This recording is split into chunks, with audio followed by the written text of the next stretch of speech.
కాసేపట్లో అఖిలపక్ష సమావేశం జరగనుంది. డిప్యూటీ సీఎం భట్టి విక్రమార్క ఆధ్వర్యంలో అఖిలపక్షం భేటీ కానుంది. అసెంబ్లీ కమిటీ హాల్లోనే ఈ భేటీ జరగనుంది. డీలిమిటేషన్ పై చర్చించనున్నారు. పునర్విభజన జరిగితే దక్షిణాది రాష్ట్రాలకు అన్యాయం జరుగుతుందని, ఇదే విషయంలో రాష్ట్రానికి అన్యాయం జరగకుండా అఖిలపక్ష సమావేశంలో ప్రభుత్వం చర్చించనుంది.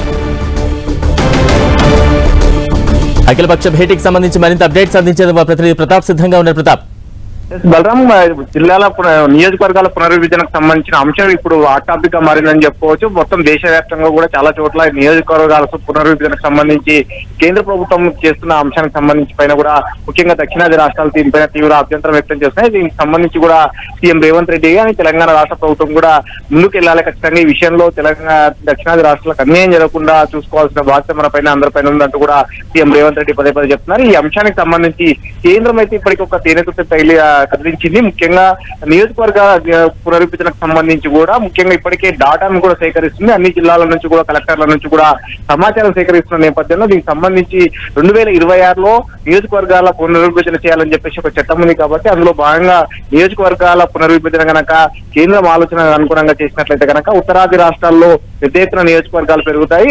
పార్లమెంట్ నియోజకవర్గాలు కానీ అసెంబ్లీ నియోజకవర్గాలు కానీ అక్కడ పెద్ద ఎత్తున పెరుగుతాయి. ఇక్కడ దక్షిణాది రాష్ట్రాల్లో చాలా తక్కువగా పెరుగుతాయి. దీనివల్ల నష్టం జరిగే ప్రమాదం ఉంది. దీన్ని ఖచ్చితంగా కలిసికట్టుగా కట్టడి చేయాలి, అడ్డుకోవాలని చెప్పేసి కూడా ఇప్పటికే తెలంగాణ రాష్ట్ర ప్రభుత్వం భావిస్తుంది. దానికి అనుగుణంగా అఖిలపక్ష సమావేశాన్ని ఏర్పాటు చేసి ఆల్ పార్టీకి సంబంధించిన సమాచారాన్ని అంతా కూడా సేకరించాలి. వాళ్ళ సలహాలు సూచనలు కూడా తీసుకోవాలని చెప్పేసి తెలంగాణ రాష్ట్ర ప్రభుత్వం భావిస్తుంది. అందులో భాగంగానే డీలిమిటేషన్ కు సంబంధించిన దానిపైన కూడా కమిటీ ఒక సలహాలు సూచనలు తీసుకునేందుకు ఇప్పటికే రాష్ట్ర ప్రభుత్వం సీనియర్ నేత జానారెడ్డితో పాటు అదేవిధంగా డిప్యూటీ సీఎం భట్టి విక్రమార్క ఆధ్వర్యంలో ఒక కమిటీ వేయడం జరిగింది. ఈ కమిటీ కూడా అన్ని ఆల్ పార్టీస్ కూడా లేఖలు కూడా రాయడం జరిగింది. సలహాలు సూచనలు ఇవ్వాల్సిందిగా ఏ విధంగా ముందుకు వెళ్ళాలి, ముఖ్యంగా తెలంగాణకు సంబంధించి ఎలాంటి నష్టం జరగకుండా నియోజకవర్గాల పునర్విభజనలో నష్టం జరగకుండా చూసుకునేందుకు ఏ విధంగా ముందుకెళ్లాలని అన్ని పార్టీల సలహాలు సూచనలు తీసుకోవడం కూడా మంచిది. మరి కాసేపట్లో అసెంబ్లీ కమిటీ హాల్ నెంబర్ 1 లో అన్ని ఆల్ పార్టీస్ మీటింగ్ లో కాల్ఫర్ కూడా చేయడం జరిగింది. ముఖ్యంగా అన్ని పార్టీలకు సంబంధించిన నేతలు కూడా వరుసగా అసెంబ్లీకి చేరుకుంటున్నారు. మరి కాసేపట్లో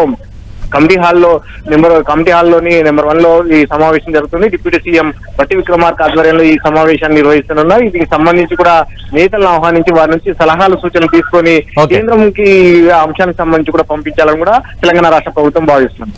రైట్, థాంక్యూ ప్రతాప్.